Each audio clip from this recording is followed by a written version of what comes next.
10 anni dopo la figlia è morta per una forma tumorale anche Rita Benini, la mamma di Eleonora Bottaro, la diciottenne di Bagnoli di Sopra, stroncata nell'agosto del 2016 da una forma di leucemia linfoblastica che i suoi genitori rifiutarono di far curare con chemio e radioterapia.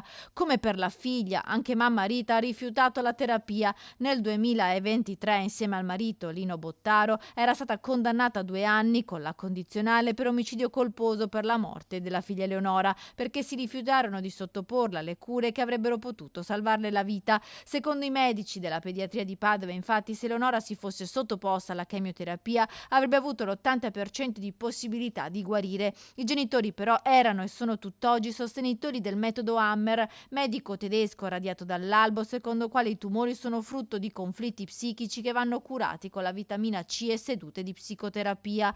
Rita e il marito Lino hanno sempre detto di aver assecondato la volontà della figlia, ma la lunga battaglia legale intentata dai medici li ha riconosciuti colpevoli.